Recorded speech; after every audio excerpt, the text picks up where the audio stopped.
வணக்கம். இது மற்றொரு காணொளி. ஈரான் அமெரிக்க போர் ஆரம்பமாகி அதாவது பிப்ரவரி 28 ஆரம்பமான போர் இன்று ஏப்ரல் 28, 2 மாதங்கள் கடந்திருக்கின்ற நிலையில் அமெரிக்கா ஈரானிடம் மற்றொரு பேச்சுவார்த்தைக்கு அழைப்பு விடுத்ததாகவும் ஈரான் அது தொடர்பாக இதுவரையில் பதில் கொடுக்கவில்லை என்றும் கூறப்படுகின்றது. இந்த போரில் அமெரிக்கா ஈரானை விட அதிக அளவில் பாதிக்கப்பட்ட நாடுகளாக உலக நாடுகள் தான் அதிகளவு பாதிக்கப்பட்டிருக்கின்றன. இன்று ஹார்முஸ் ஜலசந்தி ஹார்முஸ் நீரிணை ஊடாக ஜப்பானின் மிகப்பெரிய ஒரு சூப்பர் டேங்கர் என்ற கப்பல் சவுதி அரேபியாவின் 2 மில்லியன் எண்ணெயை ஏற்றிக்கொண்டு ஈரானின் பாதை, ஈரான் கொடுத்த வரைபட பாதையின் ஊடாக செல்வதை காணக்கூடியதாக இருக்கின்றது. பல நாடுகளும் இப்போது நேரடியாகவே ஈரானுடன் வர்த்தக உறவுகளையும் ராஜதந்திர உறவுகளையும் மேற்கொள்ள முற்பட்டு வருவதைத்தான் இது காட்டுகின்றது. இந்த நிலையில் இந்த போர் எவ்வளவு தூரத்துக்கு இந்த பொருளாதாரத்தை பாதித்திருக்கிறது என்பது தொடர்பாக இந்த காணொளியில் ஒரு சிறிய தகவலை பார்ப்போம். கடந்த பிப்ரவரி மாதத்தின் பிற்பகுதியிலும் மார்ச் மாதத்தின் முற்பகுதியிலும் அமெரிக்காவுக்கும் இஸ்ரேலுக்கும் ஈரானுக்கும் இடையிலான இந்த போர் தொடங்கிய போது அது ஒரு உலகப் போரை தூண்டிவிடுமோ என்று பலரும் கவலை கொண்டிருந்தனர். நிச்சயமாக அந்த நேரத்தில் அவர்கள் நினைத்தது முதலாம் உலகப் போர் அல்லது இரண்டாம் உலகப் போரை போன்ற ஒன்றுதான். அதில் உலகெங்கிலும் உள்ள நாடுகள் அனைத்தும் தங்கள் இராணுவங்களை ஒரு பெரிய மோதலில் ஈடுபடுத்தியிருக்கும். அது ஒரு கவலைக்குரிய விடயம். நாம் இன்று அதை பற்றி கவலைப்பட வேண்டும். ஆனால் மிக உண்மையான அர்த்தத்தில் நீங்கள் இப்போது இந்த போரை ஒரு உலகளாவிய மோதல் என்று நினைக்காமல் இருக்கலாம். குறைந்தபட்சம் அமெரிக்கா, இஸ்ரேல் மற்றும் ஈரானுக்கு இடையிலான பாரசீக வளைகுடாவில் நிகழும் நிகழ்வுகளின் விளைவுகளின் தாக்கங்கள் இப்போது வியத்தகு முறையில் உலகளாவிய தாக்கத்தை ஏற்படுத்தி வருகின்றன. இந்த போர் எவ்வளவு காலம் நீடிக்கிறதோ அந்த தாக்கம் அவ்வளவு பெரிதாக இருக்கும். அதை முடிவுக்கு கொண்டு வருவதும் அவ்வளவு கடினமாகிவிடும். இந்த போரை முடிவுக்கு கொண்டு வராமல் கடந்து செல்லும் ஒவ்வொரு நாளும் பிற்காலத்தில் நமக்கு ஏற்படும் செலவுகளை அதிகரித்து கொண்டே செல்கின்றது. இந்த செலவுகளில் பல ஏற்கனவே நம்முள் அடங்கியுள்ளன. மேலும் அவை எவ்வளவு காலம் நீடிக்கின்றனவோ அவ்வளவு அதிகமாக அவை கூடுவதில்லை. அவை விரிவடைவது மட்டுமல்ல, அவை பெருகுகின்றன. நான் இன்று எதை பற்றி பேசுகிறேன் என்பதை உங்களுக்கு சொல்ல போகிறேன். ஒரு அழுத்தம் இருக்கிறது. இந்த போரை உடனடியாக முடிவுக்கு கொண்டு வர அமெரிக்கா மற்றும் இஸ்ரேல் மீது ஒரு பெரும் அழுத்தம் கொடுக்கப்பட வேண்டும் என்ற கருத்துக்கள் இப்போது நிலவுகின்றன. அது ஏற்கனவே நிகழவில்லை என்றாலும் ஒருவேளை அது திரைக்கு பின்னால் நிகழ்ந்து கொண்டிருக்கலாம். ஆனால் மிக விரைவில் அது கமராக்களுக்கு முன்னாலும் உலகெங்கிலும் உள்ள மக்களின் தலைப்புச் செய்திகளிலும் நிகழப்போகின்றது. இரண்டாம் உலகப் போர் முடிவடைந்ததிலிருந்து கடந்த சுமார் 80 ஆண்டுகளாக அமெரிக்கா ஸ்திரத்தன்மை மற்றும் வலிமையின் ஒரு சிறந்த எடுத்துக்காட்டாக விளங்கி இருந்தாலும் குழப்பமான காலங்களில் மக்கள் நாடி வந்து ஸ்திரத்தன்மையை கண்டடைந்ததாலும் மக்கள் இப்போது நம்மை மன்னித்துவிட தயாராக இருக்கிறார்கள்.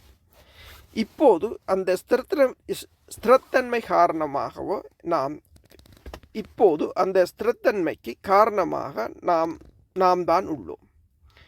நம்முடைய வாழ்நாள் முழுவதும் இருந்து வந்த ஒரு நிலையிலிருந்து மக்களின் மூளைகளை விட்டு இப்போது திடீரென்று அங்கே ஒரு புதிய யதார்த்தம் இருக்கிறது என்பதை உணர்வதற்கு நீண்ட காலம் பிடித்திருக்கின்றது. இந்த சிறிது காலத்துக்கு பின்னர் ஆனால் மக்கள் அதை உரக்கச் சொல்ல தொடங்கும் அளவுக்கு வலி இப்போது குறையத் தொடங்கியுள்ளது. நான் எதை பற்றி பேசுகிறேன் என்பதை உங்களுக்கு சொல்கிறேன். அதாவது உலகளாவிய எரிசக்தி சந்தைகளை கவனித்து வரும் மற்றும் MSC ஃபைனான்ஸ் நிறுவனத்தில் பணிபுரியும் ஹாசிம் அலி என்பவர் ஹோர்முஸ் நெருக்கடி என்பது டேங்கர்கள் மற்றும் எண்ணெய் எதிர்கால ஒப்பந்தங்கள் பற்றிய கதை அல்ல என்று கூறுகிறார். சரி, அது மட்டுமல்ல, நிச்சயமாக அதுவும் ஒரு கதைதான். ஆனால் இது செப்டம்பர் மாதத்தில் நீங்கள் ரொட்டிக்கு என்ன விலை கொடுக்கிறீர்கள் என்பதை பற்றியது. அதைத்தான் எடுத்த எடுப்பில் அதுதான் எடுத்த எடுப்பில் என் கவனத்தை ஈர்த்தது. ஏனென்றால் சரி, வரப்போவதையும் நமக்கு என்ன தேவை என்பதையும் இந்த நபர் புரிந்து கொண்டிருக்கிறார் என்று நான் நினைக்கிறேன். அவர் தொடர்ந்து கூறுகிறார், அமெரிக்காவில் மார்ச் மாதத்தில் எரிவிலை ஒரு கலனுக்கு $4 எட்டியுள்ளது. இது ஒரே மாதத்தில் 30% அதிகரிப்பு. பிரெண்ட் கச்சா எண்ணெய் மீண்டும் $108 தொட்டிருக்கின்றது. இப்போது அது 108 இருக்கின்றது. அதாவது VTI இன்னும் அதற்கு கீழே தான் இருக்கின்றது. அது 94 என்று நினைக்கிறேன். பிரெண்டில் ஏற்படும் ஒவ்வொரு $10, அதாவது பிரெண்ட் ஒயிலில் ஏற்படும் ஒவ்வொரு $10 உயர்வும் ஒரு கலனுக்கு சுமார் 25 சென்ட்டுகளை அதிகரிப்பதற்கு சமம். நாம் இன்னும் உச்சக்கட்டத்தை எட்டவில்லை. இதைத்தான் நீங்கள் புரிந்து கொள்ள வேண்டும். நான் சொல்வது போல இது படிப்படியாக அதிகரித்து மேலும் தீவிரமடைந்து வருகின்றது. உலகெங்கிலும் உள்ள இடங்களில் ஏற்கனவே என்ன நடந்து கொண்டிருக்கிறது என்பதை பாருங்கள். ஸ்லோவானியாவில் ஒரு காருக்கு 50 லிட்டர் எரிபொருள் பங்கீடு கொடுக்கப்படுகிறது. அயர்லாந்தில் எரிபொருள் விலை உயர்வுக்கு எதிராக ஏற்கனவே தெருப்போராட்டங்கள் நடந்துள்ளன. ஜெர்மனி பெட்ரோல் மற்றும் டீசல் மீதான அவசர வரி குறைப்புகளை மிடில் கிளாஸ் மக்களுக்கு கொடுத்துள்ளது. சுத்திகரிப்பு லாப வரம்புகள் வரலாறு காணாத உச்சத்தை எட்டியுள்ளன. இது இனி ஒரு சந்தை கதை அல்ல, இது ஒரு அரசியல் நெருக்கடி. அதுதான் அந்த பகுதி இப்போதுதான் தொடங்குகின்றது. ஆனால் அது தொடங்குகிற போது நீங்கள் உண்பது கூட அனைத்தும் எண்ணெய் தான். உலகளாவிய உர ஏற்றுமதியில் 30% போக்குவரத்து உரங்களின் விலையை இரட்டிப்பாக்கு நிலைக்கு சென்றிருக்கின்றது. அதாவது காமூஸ் நீரிணை உலகளாவிய உர உற்பத்தியில் 30% கொண்டுள்ளது. எனவே அது இப்போது உர உற்பத்தி, அதாவது உரத்தின் விலையை இரட்டிப்பாக்கி இருக்கின்றது. உணவுப் பொருட்களின் விலையும் எரிசக்தி விலைகளை பின்பற்றி 4 முதல் 6 மாத கால தாமதத்துடன் உயர்கின்றது. எனவே நீங்கள் இப்போது பார்ப்பது என்னவென்று சொன்னால், இந்த விடயங்கள் எதிர்காலத்தை நோக்கி உருவாகி வருகின்றன என்று நான் சொல்வதைத்தான். இதுதான். எனவே நீங்கள் இப்போது பார்ப்பது குறிப்பாக உணவுப் பொருட்களின் விலைகள் 4 முதல் 6 மாத கால தாமதத்தை கொண்டிருக்கும். ஏனெனில் விதைப்பு மற்றும் பயிர் அறுவடைக்கு வரும்போது அந்த உணவை தயாரிப்பதற்கும் உற்பத்தி செய்வதற்கும் ஆகும் செலவுகள் இப்போது மிகவும் அதிகமாக உள்ளன. எனவே அது சந்தைக்கு வரும்போது விலை அதிகமாகவே இருக்கும். ஐக்கிய நாடுகள் சபையின் உலக உணவு திட்டம் 2022 ஆண்டை போன்ற ஒரு உணவு நெருக்கடி குறித்து ஏற்கனவே எச்சரித்து வருகிறது. நான் அந்த பொத்தனை அளித்தினால் ஆகஸ்ட் மாதத்தில் உங்கள் மளிகை பொருட்களின் விலை பட்டியல் முழு விவரத்தையும் அது சொல்லிவிடும். சர்வதேச எரிசக்தி முகாமைத்துவத்தின் தலைவரான பேட் பியூரோ இந்த வாரம் CNBCயிடம் சொன்னபோது, வரலாற்றிலேயே மிகப்பெரிய எரிசக்தி நெருக்கடி அச்சுறுத்தலை நாம் எதிர்கொள்கிறோம் என்று கூறியிருந்தார். நான் கிட்டத்தட்ட 20 ஆண்டுகளாக இந்த நிகழ்வை பின்தொடர்ந்து வருகிறேன். அவர் நீண்ட காலமாக ஒரு எரிசக்தி நிபுணராக இருந்து வருகிறார். நாம் அதிக கவனம் செலுத்த வேண்டிய ஒரு விடயம் அது. அவர் இதை சொல்லும்போது அவர் மிகைப்படுத்தி கூறுபவர் அல்ல. அவர் இதை சொல்லும்போது அவர் அதை உண்மையிலேயே நம்புகிறார் என்றும் நாம் அதற்கு அதிக கவனம் செலுத்த வேண்டும் என்றும் கூறுகிறார். மார்ச் மாதத்தில் மட்டும் உலகளாவிய எண்ணெய் விநியோகம் 10 மில்லியன் பீப்பாய்கள் சரிந்துள்ளது. இதுவரை பதிவு செய்யப்பட்டதிலேயே இதுதான் உலக வரலாற்றில் மிகப்பெரிய சரிவு. நாம் இதை உணர வேண்டும். இதைத்தான் நாம் அங்கீகரிக்க வேண்டும். இவை வரலாற்றிலேயே மிகப்பெரிய எரிசக்தி நெருக்கடி. இதுவரை பதிவு செய்யப்பட்டதிலேயே இது மிகப்பெரிய சீர்குலைவு. பங்குச்சந்தை வரலாறு காணாத உச்சத்தில் உள்ளது. அவர்களில் ஒருவர் பொய் சொல்லுகிறார். அவர் என்று கூறுகிறார். சமீப காலமாக இங்கு சுட்டிக்காட்ட முயற்சிக்கும் விஷயங்களில் இதுவும் ஒன்று. நுகர்வோர் நம்பிக்கையை நிலையாக வைத்திருக்க அதிபர் ட்ரம்ப் அமெரிக்காவில் உள்ள சந்தைகளை கையாளுகிறார். இப்போது நான் முதல் கூறியது போல அவர்களில் ஒருவர் பொய் சொல்லுகிறார் என்று கூறியது அமெரிக்க அதிபர் ட்ரம்ப் தான். அதாவது இதை நம்மால் கூற முடிந்தால் ஒருவேளை அதைவிட சிறந்த சொல்லை தேட முடியாது. ஆனால் இது ஏமாற்றுத்தனமானது. ஏனென்றால் பங்குச்சந்தை சிறப்பாக செயற்படுவதாக அவர் தொடர்ந்து சுட்டிக்காட்டுகிறார். அவர் சொல்லுகிறார், ஆம், எண்ணெய் விலை சற்று அதிகமாக உள்ளது, எரிவாயு விலையும் சற்று அதிகமாக உள்ளது, ஆனாலும் அதை பற்றி கவலைப்பட வேண்டாம். சரி, நீங்கள் கவலைப்படத்தான் வேண்டும். ஏனென்றால் இந்த பங்குச்சந்தை இறுதியாக யதார்த்தத்துக்கு வரப்போகிறது. இப்போது ட்ரம்பின் ஒரு மாயைக்குள் இருந்தாலும் அது ஒரு தடவையாவது தனது யதார்த்தத்தை சந்திக்கத்தான் போகின்றது. இப்போது உங்கள் தனிப்பட்ட காலக்கேடு எரிவாயு விலை 30% உயர்ந்திருக்கின்றது. மே ஜூன் மாதங்களில் உலகம் முழுவதும் விமான டிக்கெட்டுகளின் விலை கடுமையாக உயரும். பல்லாயிரக்கணக்கான விமான நிறுவனங்கள் ஏற்கனவே விமான பயணங்களை குறைத்துள்ளன. ஏனென்றால் அவர்களிடம் இப்போது போதுமான ஜெட் எரிபொருள் இல்லை. ஆனால் அவர் பார்க்கிறார், மே மற்றும் ஜூன் மாதங்களில் இன்னும் கடுமையாக உயரும் என்று அவர் கூறுகிறார். நிலைமை இன்னும் மோசமடைய போகின்றது. ஆகஸ்ட் மற்றும் செப்டம்பர் மாதங்களில் மளிகை பொருட்களின் விலை உச்சத்தை அடையும். 2026 ஆண்டின் 4வது காலாண்டில் முழுமையான பணவீக்க அலை உங்கள் பட்ஜெட்டை தாக்கும். நெருக்கடி நேராக தொடங்கியது. அது உங்கள் பணப்பையில் முடிகிறது. அதாவது அதுதான் இந்த பொத்தானை அழுத்தாதீர்கள். அதுதான் நாம் கொண்டிருக்க வேண்டிய புரிதல். அதாவது அந்த போரை தொடங்காதீர்கள் என்பதுதான் நாம் கொண்டிருக்க வேண்டிய புரிதல். இது ஏற்கனவே உலகளாவிய தாக்கங்களை ஏற்படுத்தி வருகிறது. இது ஏற்கனவே உங்கள் பணப்பையை பாதிக்கின்றது. அது உங்கள் பணப்பையில் முடியும் என்று அவர் கூறுகிறார். அது இப்போது உங்கள் பணப்பையில் உள்ளது, அல்லது இன்னும் துல்லியமாக சொன்னால் அது உங்கள் பணப்பையிலிருந்து பணத்தை எடுக்கிறது. நாம் சண்டையிட தேவையில்லாத ஒரு போரை தொடங்க தேர்ந்தெடுக்கப்பட்டதால் இவையெல்லாம் நடக்கின்றன. இதைத்தான் நீங்கள் இங்கே புரிந்து கொள்ள வேண்டும். என்ன நடக்கப் போகிறது என்பதை நீங்கள் புரிந்து கொள்ள வேண்டும் என்பது மட்டுமல்ல, நம் கண் முன்னே என்ன அரங்கேறுகிறது என்பதையும் நீங்கள் ஏமாற்றப்பட்டிருக்கிறீர்கள் என்பதையும் நீங்கள் புரிந்து கொள்ள வேண்டும். ஆனால் இது ஒருபோதும் நடந்திருக்கவே கூடாது. நாம் அனைவரும் ஒரு நல்ல நிலையில் இருந்தோம் என்று நான் சொல்ல மாட்டேன். எதிர்காலத்தில் பொருளாதார பிரச்சனைகள் ஏற்படக்கூடும் என்பதற்கும் பொருளாதார மந்தநிலை அபாயம் உள்ளது என்பதற்கும் ஏற்கனவே பல எச்சரிக்கை அறிகுறிகள் இருந்தன. நாம் அதை சிறிது காலமாக எதிர்கொண்டு வருகின்றோம். ஆனால் இப்போது நாம் தேவையற்றதாக தேர்ந்தெடுத்த செயல்களால் அந்த செலவை நாம் முடுக்கிவிட்டுள்ளோம். அது இப்போது தொடங்குகின்றது. அது ஏற்கனவே ஒரு உலகளாவிய மோதல் என்று நான் ஏன் சொல்கிறேன் என்பதை உங்களுக்கு சொல்கிறேன். இங்கே சில விடயங்களை பார்ப்போம். கடந்த வாரம் டெல்லசிஸ்பெட் கூறியது என்னவென்று சொன்னால்,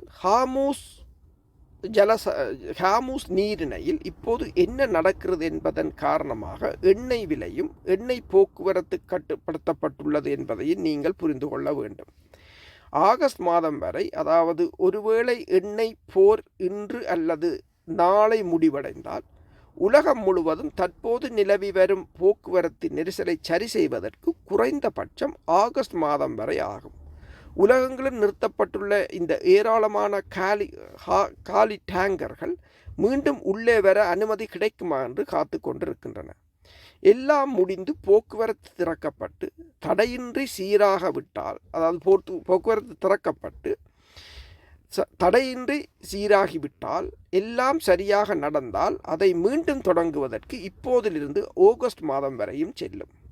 ஆனால் கடந்த வாரம் வெளியிடப்பட்ட ஒரு கணக்கெடுப்பில் பெரும்பாலான நிர்வாகிகள் ஈரானியர்களுடனான போருக்கு பிறகும் கூட அதிக காப்பீட்டு விகிதங்கள் மற்றும் சுங்க கட்டணங்கள் காரணமாக பாரசீக வளைகுடாவிலிருந்து வரும் எண்ணெயை கொண்டு செல்லும் செலவுகள் அதிகரிக்கும் என்று கூறுகிறார்கள். ஆனால் இன்னும் சிக்கல் இருக்கிறது. அந்த நீர்வழி பாதை திறக்கப்பட்டு போர் முடிவடைந்தால் மட்டும் பிரச்சனை இல்லை. ஆனால் ஃபெட் தனது அறிக்கையில் இந்த பகுதியை சேர்த்துள்ளார் என்பதை நாங்கள் பார்க்க வேண்டும். அவர் என்ன செய்திருக்கிறார் என்றால், சரி, ஈரானிய இராணுவத்தால் பதிக்கப்பட்ட கண்ணிவடிகளை நீர்ப்பாதையிலிருந்து முழுமையாக அகற்றுவதற்கு மேலும் 6 மாதம் ஆகலாம் என்று அவர் அறிக்கையில் குறிப்பிட்டிருக்கிறார். அத்தகைய எந்த ஒரு நடவடிக்கையும் ஈரானுடனான அமெரிக்க போர் முடியும் வரை செயல்படுவதற்கு சாத்தியமில்லை. எனவே அந்த நீர்வழி பாதையை சரி செய்ய உங்களுக்கு மேலும் 6 மாதங்கள் எடுக்கும். தற்போது சில கால்வாய்கள், சில பாதைகள் ஏற்கனவே துறந்துள்ளன. எனவே 2 முற்றுகைகளையும் அகற்றுவதற்கான அரசியல் முடிவு எடுக்கப்பட்டவுடன் சில போக்குவரத்துகள் அங்கு நடைபெறக்கூடும். ஆனால் இதற்கு முன்பு வழக்கமாக இருந்தது போல ஒரு நாளைக்கு 100 முதல் 130 கப்பல்கள் செல்ல வேண்டுமென்றால் அந்த கண்ணிவடிகள் அனைத்தும் அகற்றப்பட வேண்டும். எனவே ஃபெட் என்ன பேசினாலும் சரி, காலி கப்பல்கள் அனைத்தையும் மீண்டும் உள்ளே கொண்டு வந்து அனைத்து வசதிகளும் அவற்றை மீண்டும் சுத்தம் செய்ய முடியும் என்பதையும் உறுதி செய்வது போன்ற பௌதீக பணிகளை தாண்டி நமக்கு இன்னும் தெரியாத மற்றொரு சிக்கலும் உள்ளது. சரி, இப்போது ஈரானில் நடக்கத் தொடங்கியிருப்பதாக நான் நினைக்கிறேன். 6 ICC நாடுகள் குறைந்தது 5இல் இது ஏற்கனவே நடந்துவிட்டது. அதற்கு காரணம் என்னென்றால், அவர்களால் கொள்கலன்களை காலி செய்ய முடியாததால், அவற்றை டேங்கர்களில் ஏற்ற முடியாததால், அவற்றின் சேமிப்பு கொள்கலன்கள், இந்த 6 நாடுகளின் சேமிப்பு கொள்கலன்கள் நிரம்பிவிட்டன. அவர்கள் உற்பத்தியை நிறுத்த வேண்டியிருந்தது. அவர்கள் உற்பத்தியை கடுமையாக குறைக்க வேண்டியிருந்தது. அல்லது சிலர் ஏற்கனவே முற்றிலும் உற்பத்தியை நிறுத்திவிட்டனர். அது என்னவென்று தெரியவில்லை. அது எப்படி நடக்கப் போகிறது என்பது ஒரு நிச்சயமற்ற விடயம். அந்த குழாயை மீண்டும் துறக்கும் போது, அதாவது இப்போது உற்பத்தியை நிறுத்தி குழாயை மூடிவிட்டார்கள். ஏனென்று சொன்னால் அவர்களிடம் எண்ணெயை சேமிப்பதற்கு போதுமான எண்ணெய் தாங்கிகள் இல்லை. சரி, அவர்கள் இப்போது குழாயை மீண்டும் திறக்கும் போது என்ன நடக்கும் என்பது தெரியாது. ஏனென்றால் எல்லா வகையான புவியியல் சிக்கல்களும் ஏற்படக்கூடும். மேலும் நீர் உள்ளே கசிந்து பம்புகளில் நீர் தேங்குவதால் எல்லா வகையான கோட்பாடு சிக்கல்களும் ஏற்படலாம். இதற்கு முன்னர் இந்த அளவில் எதையும் நாம் எதிர்பார்க்கவில்லை என்பதால் நமக்கு தெரியாது. ஆனால் அதை பற்றி நிறைய கவலைகள் இருக்கின்றன. எல்லாம் கச்சிதமாக நடக்கும் என்று நாம் நினைக்கவில்லை. எதிர்பாராத விடயங்கள் நடக்கும் என்று நாம் உறுதியாக நம்பலாம். தேக்க நிலை ஏற்பட்ட பிறகு கூட அது எண்ணெயை வெளியே எடுக்கும் செயல்முறையை மெதுவாக்கும். எனவே அவர்கள் ஆகஸ்ட் மாதம் என்று சொல்லும்போது நான் நவம்பர் அல்லது டிசம்பர் மாதமாக இறுதியில் இதை சொல்வேன். அதுதான் மிகவும் யதார்த்தமாக இருக்கும். ஏனென்றால் பல விடயங்கள் நடக்க வேண்டி உள்ளது. அதாவது இன்று போர் முடிந்தாலும் டிசம்பர் மாதம்தான் நிலைமை வளமைக்கு திரும்பும். சுரங்கங்கள் சுத்தம் செய்யப்பட வேண்டும். எண்ணெய் கிணறுகள் உற்பத்தியை தொடங்க வேண்டும். ஆலைகளுக்கு கப்பல்களும் மீண்டும் கொண்டு வரப்பட வேண்டும். இவை அனைத்தும் எடுக்கப்பட்டு வரும் அரசியல் முடிவின் மீதுள்ள பௌதீக கட்டுப்பாடுகளாகும். அதுவே இங்குள்ள நமது பிரச்சனைகளுக்கு காரணமாகும். எனவே இதில் தொடர்கையில் இது தற்போதைய நிலவரம். இது உண்மையில் ஏப்ரல் 15ஆம் தேதியிலிருந்து, அதாவது உண்மையில் இப்போ பார்த்தீர்கள் என்று சொன்னால் 14 நாட்களுக்கு முன்பு ஈரான் தொடர்ந்ததால் கடுமையான நீடித்த எரிசக்தி அதிர்ச்சி மற்றும் கட்டாய வெட்டுக்கள் ஏற்படும் என்று ஐரோப்பிய ஒன்றியம் ஏற்கனவே எச்சரித்திருந்தது இந்த போர் தொடர்ந்தால். எனவே அவர்கள் இங்கே சில கட்டாய வெட்டுக்கள் இருக்கப் போகின்றன. உங்கள் விலைகள், அதாவது எரிபொருள் விலைகள் நிச்சயமாக உயரும். ஏதோ ஒரு வகையில் தேவை அழிவு ஏற்பட போகிறது. அதன் விளைவை நீங்கள் சிலவற்றை தவிர்க்க வேண்டியிருக்கும். நீங்கள் சில விடயங்களை தவிர்க்க வேண்டியிருக்கும். மேலும் சில விடயங்களை செய்வதற்கு உங்களுக்கு அதிக செலவாகும் என்று கூறுகிறார்கள். சரி, ஆசியாவுக்கு செல்வோம். எரிபொருள் நிரப்பும் நிலையங்களில் பீதி இல்லை. இது தென்கொரியர்களுக்கு ஒரு நல்ல விடயம். இது அவர்களின் மக்கள் மீது ஒரு ஈர்க்கக்கூடிய அறிக்கையாகும். ஆனால் அதன் விளைவை பாருங்கள். தென்கொரியர்கள் புதன்கிழமைகளில் வாகனம் ஓட்டுவதை நிறுத்திவிட்டனர். எரிபொருட்களின் ஒவ்வொரு துளியையும் சேமிக்குமாறு பொதுமக்களுக்கு ஜனாதிபதி லீ மூன் ஜாங் வலியுறுத்தியுள்ளார். மேலும் வாகன ஓட்டிகளை சாலைகளில் இருந்து விலக்கி வைப்பதற்காக வாகன பதிவு எண்களை சுழற்சி முறையில் மாற்றும் திட்டத்தையும் அவர் அறிமுகப்படுத்தியுள்ளார். உண்மையில் கடந்த வாரம் தென்கொரியாவின் ஒரு தூதரக அதிகாரியுடன் பேசும்போது ஒரு நெருக்கடி ஏற்படும் போது அதற்கு தேவையானதை செய்ய தென்கொரிய மக்கள் தயாராக இருக்கிறார்கள் என்று அவர் கூறினார். அதற்காக அவர்கள் எந்த சட்டத்தையும் இயற்ற வேண்டியிருக்கவில்லை. அவர்களை பாருங்கள், உங்கள் வாகன பதிவு எண் இந்த எண்ணில் முடிந்தால் நீங்கள் ஒரு நாள் விட்டு ஒரு நாளைக்கு இங்கே வாகனம் ஓட்டலாம். உங்கள் பதிவு எண் மற்ற எண்களில் முடிந்தால் நீங்கள் மாற்று நாட்களில் இங்கே வாகனம் ஓட்டலாம் என்று கூறினார்கள். மக்களும் அதையே செய்கிறார்கள். ஆகவே அவர்களால் முடிந்த அனைத்தையும் அவர்கள் செய்கிறார்கள். ஆனால் அது ஏற்கனவே அவர்களுக்கு செலவை ஏற்படுத்த தொடங்கிவிட்டது. இது தற்போதைய நிலை.